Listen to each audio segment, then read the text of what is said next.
you remember and celebrate violence in this very museum, you say to your fellows and to your children, let us learn and consecrate this violence.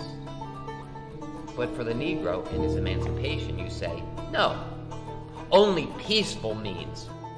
Violence is only justified in times of war. We are talking of a time of war. When the Negro slave takes up arms to fight for his rights, his humanity, even his very life, against an institution, and another body takes up arms to deny him this, he is at war. Vengeance belongs to God. For his vengeance I would slay, not for my own. This guy was of a different ilk. He was somebody that we don't see too many of today. He was considered insane because who would believe that a black person was equal to a white? I always learned that John Brown was crazy. He was like a side story in history textbooks. Don't say John Brown was crazy and that's the end of it. Or, and don't say he was a fanatic and therefore we shouldn't consider, what he did. Just take John Brown seriously. He had his convictions. He believed strongly in them. He knew the meaning of sacrifice. Coming to grips with this guy is a big responsibility for us, especially when you consider that if I have a problem with what John Brown did, in some strange way, I'm saying that I might have a problem with what our founding fathers did.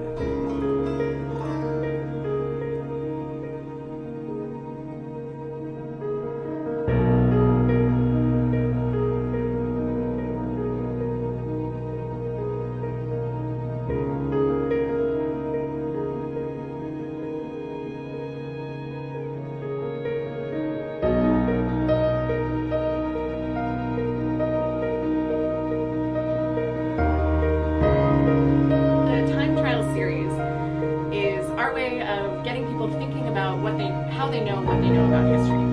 So we present a controversial figure in American history. We did Benedict Arnold for the first one, now John Brown. We will have people thinking about what it means to fight against slavery, why the Civil War started in the first place, what John Brown's role was in starting the Civil War, and how the idea of John Brown's legacy has changed over time. The way I got introduced to even the name of John Brown is my mother used it as a substitute for curse words because she didn't curse. So instead of saying, we go pick up your blank clothes, she'd say, go pick up your John Brown clothes. And for me, that was what John Brown was. Later on, when I learned that he was an actual person, where this expression came from, I said, I wonder what this guy did.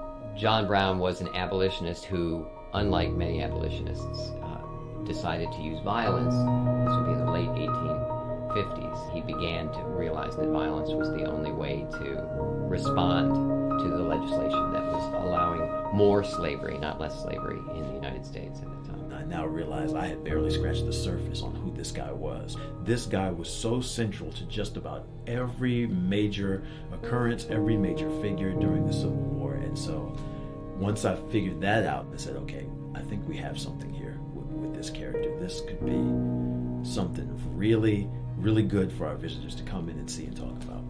The best instances are when somebody in the front row hears something in the back row and they have to turn and they're literally trying to convey their idea to somebody they disagree with in the back. And there's been some very, very interesting back and forth, and that's the point, to get the audience so thinking through this process, having heard some of the things that I've brought about, and then in their own lives to take it personally as to what they would do, and has history been right with regard to this man. People will say lots of things. People come in with a lot of different background information. Some people know a lot about John Brown. We're expecting some people don't even know who he is. Part of the role of the arbiter is to put everybody on the same level. So they're going to give enough information that everyone can have a discussion about John Brown and then move from there. I'm going to be supporting the program as an arbiter, which means that obviously Terry is going to be playing the part of John Brown, and it's going to be difficult at times for the audience to really know how to interact with him. So the arbiter's role is to sort of help negotiate that.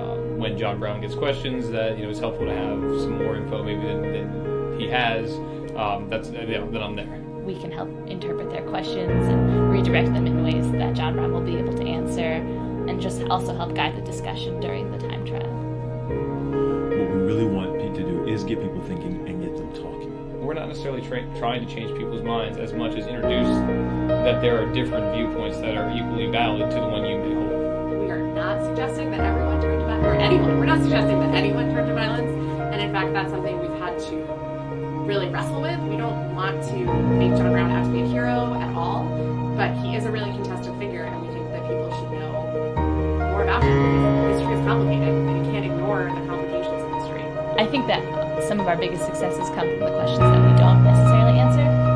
To hear an audience member after they leave a time trial program say, wow, that was really neat, I can't wait to go home and learn more about John Brown on my own. I think that could be the most rewarding aspect of this program. And beyond that, just realize that there is a huge difference at times between historical fact and the way that those events are remembered. Acknowledging and respecting that discrepancy is, I think, really key to really having a firm understanding of our nation's history.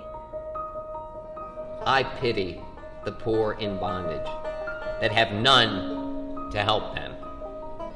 A slave owner may capture, kill a Negro, slave or free, without reason or due process and legally.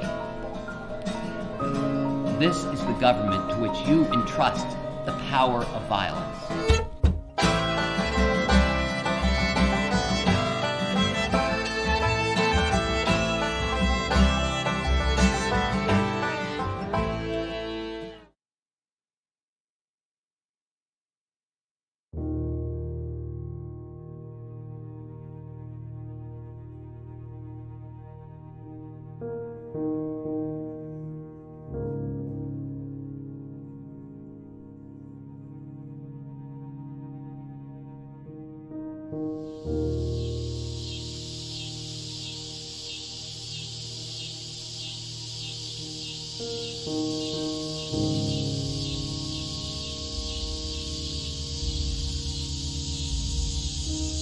August 1831, Southampton County, Virginia.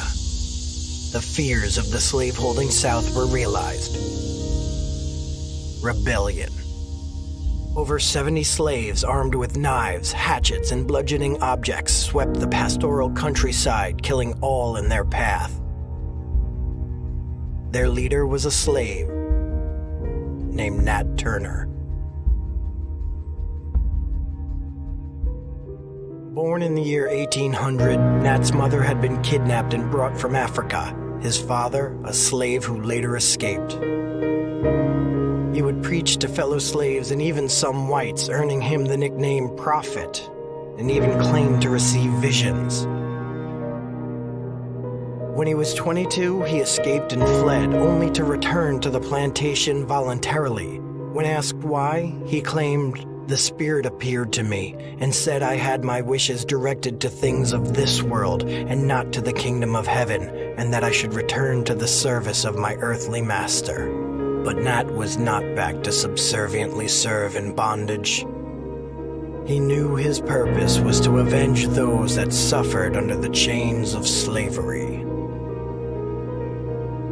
At age 27, while working in his master's field, an intense vision befell him. The serpent is loosened.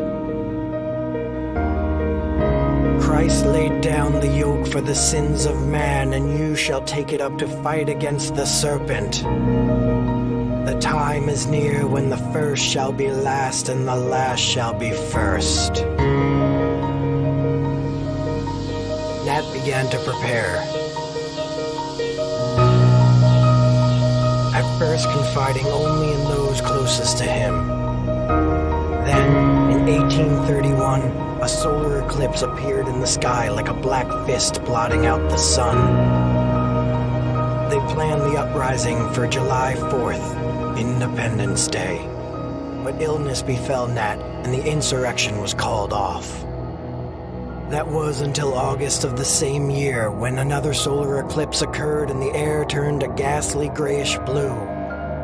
This was the sign Nat was waiting for. The rebellion began a week later.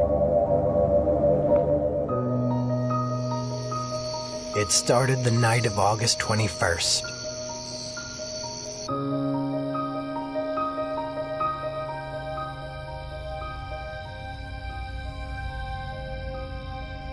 the small band of slaves killed Nat's owner, Joseph Travis, his wife and son, as well as a hired worker, in their beds while they slept. After the group left, they recalled that there was one more member of the Travis family. So 2 slaves returned to kill the infant in its cradle. Nat felt that this violence was necessary to finally bring about the change needed to awaken abolitionists' allies and shake the foundation of slavery to pieces. To Nat, this wasn't about anger. It was holy retribution. Over the next 2 days, the rebellion brought Old Testament carnage to the Southampton countryside, killing more than 60 whites in their path.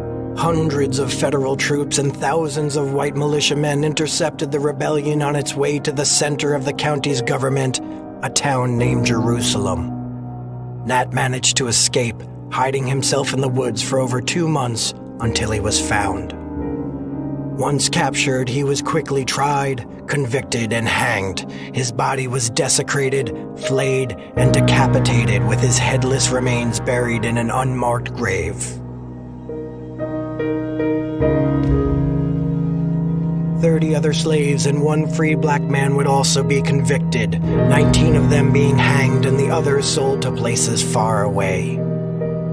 But this punishment paled in comparison to those African Americans that were murdered by paranoid, vengeful whites. Upwards of 200 blacks were killed by mobs during and following the rebellion. In the aftermath, some whites, including Thomas Jefferson Randolph, grandson to the 3rd president, called for gradual emancipation to remove slavery. Instead, what followed in Virginia were even harsher codes for blacks. No jury trials for African Americans. Free blacks found guilty of crimes could be sold into slavery. And it was now illegal to teach any black to read. Many other southern states followed suit. Nat Turner's rebellion was a product of over 2 centuries of oppression in Virginia. While the concentrated horror committed by those in the insurrection cannot be denied, the horrors inflicted upon them and their ancestors must be remembered to begin to understand the event. It was a violent, abominable response to a violent, abominable system, and it proved the age-old truth. Evil begets